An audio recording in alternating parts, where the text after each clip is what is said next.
Here's everything you need to know about slamming a G37. First big problem you're going to run into is your subframe. The lowest point on these cars is the front subframe. It's right here. If you look in your wheel well, you can see it, but it is very low to the ground. Now, some people shave these, but I'd rather not do that. I think it's there for a reason. It's there to stop your motor from falling out the bottom. Hey, yo! So I don't shave mine, but it will get shaved over time just with the car sliding on it, hitting it, all that. Like, it's inevitable with these cars. Mine has a few chips sticking out of it. I'm not going to show pictures of that. It's pretty sketch. It's pretty safe to hit. It protects everything up front, like your oil pan, trans pan, radiator, sway bar. It'll hit your subframe first before anything. I should have done this a lot sooner, but I'm running 36Ks up front. Now, you're going to need stiffer springs. I ran 12Ks for a long time, and it was terrible. It would hit on any little bump at all. And if I had a passenger in the car, the exhaust is just on the floor. So now I'm running 36Ks. If I can find a deal on Facebook Marketplace, I'm going to buy some 50Ks. Because even being this low, I still hit subframe on everything. It's not as low as I want it. It's kind of squatted. The rear's like half an inch lower than the front.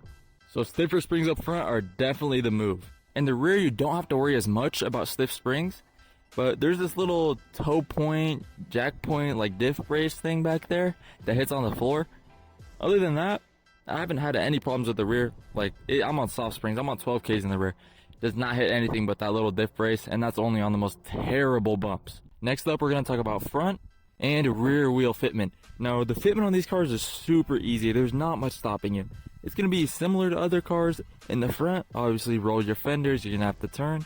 In the back, roll your fenders if you want to get flush fitment. They're kind of big on the inside, but rears are easy. Rear fitment is the most easy thing in the world. If you want to tuck, you can tuck. If you want to go flush, you can go flush. Bro, there's a wasp on my rear view. There's a wasp on my mirror, bro. Oh, hell no. Hopefully he's chill. Alright, since there's a wasp on my car, we're going to talk about rear fitment. Because he's up front and I'm back here. And I'm not trying to get slumped. Rear fitment is super easy. Roll your quarter out. Fit a big ass spacer on it. Get some high offset wheels. Perfect. I forget what the offset is for flush fitment on these cars, but I believe it's pretty big. It's like 35 or somewhere around the 30s is flush fitment. It's pretty attainable. You're going to have to run either a big spacer or you're going to have to get some real wheels, some real offset wheels. Now, rear camber on this car. This car gets a lot of rear natural camber. This low, I have about 10 degrees of camber on the rear. No camber arms, no nothing. It's just how the car goes. On the front, it's not as bad. I probably have around -3 to -5 degrees. But back here, it definitely wears my tires very quickly. To be honest, if you're thinking about running stretch tires because you're going to have camber or you just want fitment, up front, 100%. It gives you so much more room, so much more clearance. You can fit a tiny tire on there. It's the move in the front. In the rear, I would say no. If you're this low, you have -10 degrees and stretch tires. This is a 40 profile 215 on an 8.5. Decent stretch, but it just rides on sidewall. I mean, it doesn't grip. It spins well through second, sometimes third. And it's just, don't go stretched on the rear. These are your drive tires. Just keep it a little balloony. Oh, hell no. Motherfucker trying to land on me. Alright, one of the problems in the front, though, is your bumper. You're going to hit this bumper. Mine is destroyed. Ignore this. You're going to have to self-tap it up, do something, because it will just hit this bumper, break the clip, break the bolt. It's a pain. Do something with it, and you're good. The next problem you're going to run into is exhaust. Now, the exhaust sits lower than the frame rail on these cars, lower than the subframe as well. If you hit it, it's not such a big deal, unless you have a nice exhaust, like a titanium exhaust or any of that. Get it welded up, or I use metal zip ties. It's kind of ratchet, but I use metal zip ties. It's a cheap alternative because my car's too low to go on a lift. If you can get a shop to do it, get a shop to do it. The stock cats sit very low. I'd recommend getting test pipes or some sort of high flow cat if you're already going to get one, because they're just so much more low profile. Another thing is the mid pipe. There's a pipe that goes from your Y pipe to your resonators that is extremely big. The flange is it's like 4 inches. Like, it's crazy. When I try and go over speed bumps, the mid pipe is what gets you stuck. You know, it's right in the middle of the car. It's in between both wheels. There's nothing raising it. When you go over the middle, it gets stuck on that, and the car basically has to jump over your mid pipe, and it does not work. I still need to do this. I'm probably going to make a video soon about it, but I'm going to make a skid plate going from the radiator support all the way back to my frame rail, and that should help all my exhaust from scraping, and My subframe should be perfect. It should help it slide over bumps. It should be amazing. Alright, that brings us into our next bit, which is going to be CV axles. Now in the rear, obviously it's -10. The car does not like it. These are the drive axles. 10 degrees of camber. It's just not a good combination. Hey, yep. Now personally, they don't really explode on you. There's nothing bad. You won't even really notice it.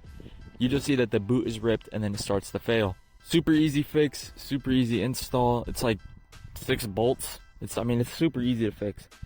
I went with Duralast because if it breaks, Duralast will replace it. Now I know these CV axles are only going to last me like 10,000 miles a piece. So I got Duralast just to give me that warranty and save money, and I can just keep on replacing them. The fronts are perfectly fine. They've given me no struggles. They feel amazing. They're not at a crazy angle. I mean, it's just perfect up front. You don't got to worry about those. But if you have an all-wheel drive model, I've heard they can be terrible, like absolutely terrible to lower all-wheel drive models. So I suggest not doing it. It's just a lot of pain. It's all 4 CV axles, so much other stuff. I wouldn't lower an all-wheel drive model. Alright, last thing we're going to talk about today is getting stuck in this car. Now, they're pretty easy to get stuck. As I was saying, that mid-pipe is terrible. So, most important thing to not get stuck is going to be shaving down that mid-pipe, doing something with your mid-pipe. Once you have that fixed, this is going to be for Journey and your base models. You have an open diff. That means if one wheel is in the air, the other one is not moving. It's just going to spin that wheel in the air. You can't go slow over stuff you're scared of getting stuck on. It's not going to happen. Make your car to be able to send it over bumps, because with that open diff, once one wheel goes in the air, you're not getting it unstuck. You're going to have to push it off. If you get a tiny bit stuck, you can turn the steering wheel and kind of wiggle yourself off, but it kind of just does a burnout. Once you actually get unstuck, it'll just do a burnout. It's not good for the diff. It's not good for the car.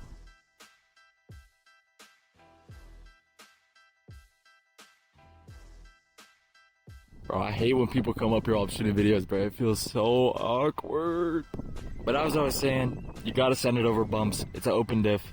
It's gonna spin. If one wheel's in the air, it's just gonna spin that wheel. It will just spin. It'll do a burnout. It gets stuck really easily. You have to learn to just send it over bumps. Build your car to be sent over bumps. It's what you have to do. Other than that, these cars are honestly pretty good to lower. I'd say they're about average for slant cars, stuff like that. But you do have to figure out something with the subframe.